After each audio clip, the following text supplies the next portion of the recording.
Welcome to the $100 MBA Show, where your business starts to make a whole lot more sense with our daily 10-minute business lessons for the real world. I'm your host, your coach, your teacher, Omar Zenhom. I'm also the co-founder of the $100 MBA, a complete business training and community online.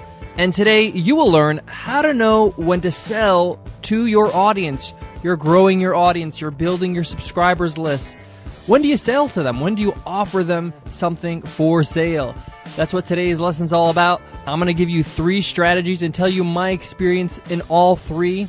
Let's jump right into it. Let's get down to business.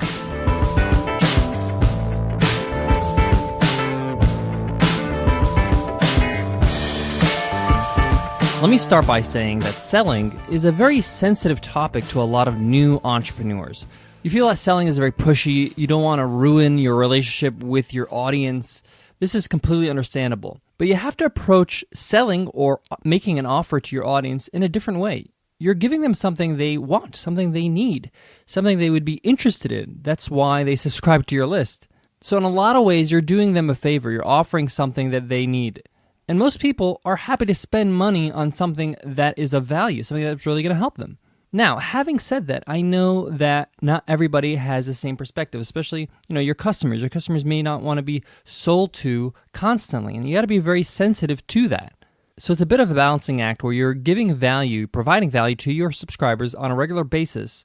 But at times you're going to have to make an offer. You're going to have to say, hey, I have a business, and here are some things that you might like since you like all the other free stuff that I give you.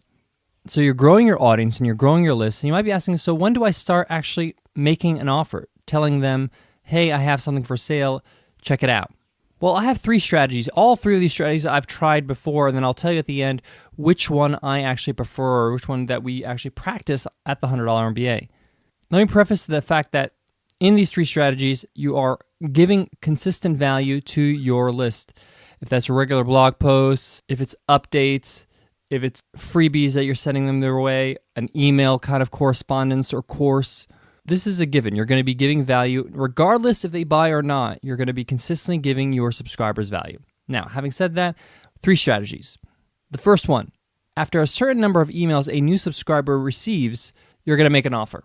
Now, this first option or first strategy is probably the most aggressive one. After you receive 4 or 5 emails of great, valuable content for free, I'm going to send them an email with an offer. So, for example, if I have a clothing line or online clothing store, I would send an email after the 5th one saying, hey, check out our latest styles. Use this coupon code and you'll get free shipping. You're making an offer. You're telling them, hey, buy something from me. This is a business. Here's a good chance for you to buy because I have a coupon code. Boom. You should always give an incentive to make the purchase, and that usually is a discount or some kind of extra freebie they would get if they buy from you right now. And the reason for this, and this works with all 3 strategies, and the reason for this is because a lot of people that are on your list, they have in their mind that they want to buy from you. They like what you do, they enjoy what you give them, and they say, hey, I want to buy from this person one day. So when you give them an offer, you give them a coupon code, you give them something, they think, oh, okay, this is a good chance for me to buy it. Let me buy it now because I could save some money with this discount code. So that's option number 1. After a certain number of emails, you're going to give them an offer. Option number 2, you continue to give them value regardless of how long they've been on the list. So you don't have a set email that goes out after 5 emails or something like that. But you do email everybody on the list when you have something going on, like a launch or a new product that comes out or a sale.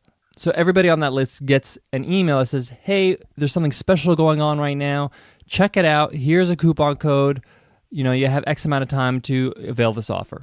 So this is a little bit different because they're not going to get hit with this like clockwork. They're not going to get hit with the offer like clockwork. They're going to only get an offer when an offer actually happens, like a launch or a sale or something going on. Now, you could time these sales throughout your year, so you could have one maybe once a month or whatever you want to do. But the point is that there's a good chance that they're going to get this offer a bit later in the game than if they had it just like on their 5th email or 6th email.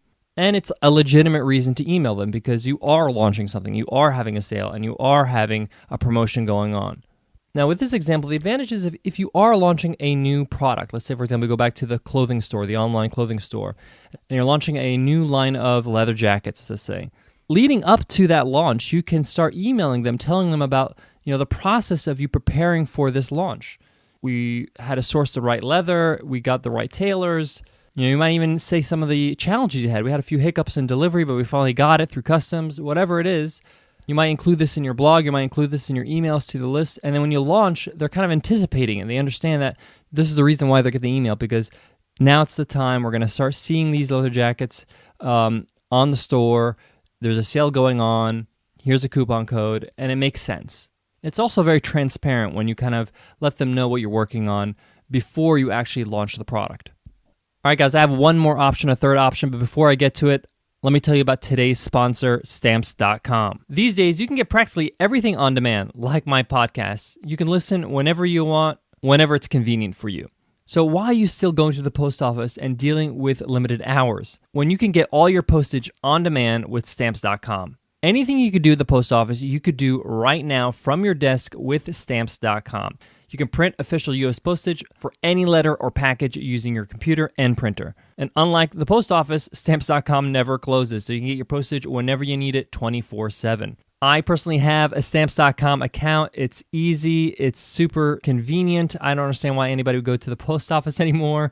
So go to Stamps.com right now. Use promo code MBA for the special offer. It's a no-risk trial plus a $110 bonus offer, which includes a digital scale and up to $55 of free postage. So go ahead right now to Stamps.com before you do anything else and click on the microphone up top on the homepage and type MBA. That's Stamps.com, enter MBA. So let's talk about the third option, guys. The first two, let's just recap, is one that you give a timely email. So after a certain amount of emails, let's say 5 emails, you give an email with an offer.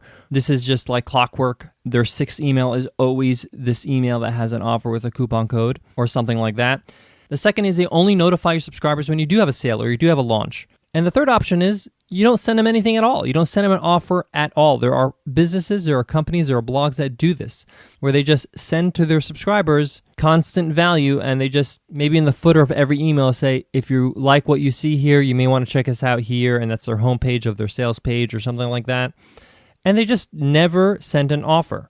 They figure if their audience likes the value they're sending them, that they'll eventually just go ahead and buy from them one day. Now, like I said at the top of the episode, I've tried all of these methods or these options, and I found that the last method is probably the worst one ever because, believe it or not, people need to be reminded. People need to know that you have something for sale. What are you doing? What do you have to offer? And you give them an opportunity to get it for a discount, or give them an opportunity to get it for a special deal, or get something extra, or just simply know when something is coming out. People just like the newest thing that comes out. So in my experience, the third option of not letting them know about any purchase or any offer is really not the best one. And I tried it out because it's just out of maybe laziness in the past, where I just continued to do my content, and I was just a content machine, and I just forgot to tell them that, hey, I have a business and I'm selling things. I found the second option to be the most effective. But you need to make sure that you're launching or improving or having new products or new offers on a regular basis. You shouldn't be making an offer once a year or once every few months. The offer should be coming at least once every 2 months or something. So right now we do go with option number 2, where we just email our subscribers when we do have a launch or we have some sort of offer or sale or trial going on. And every other time we're just sending them great value. All right, guys, that wraps up today's lesson. If you love this show, if you find it beneficial,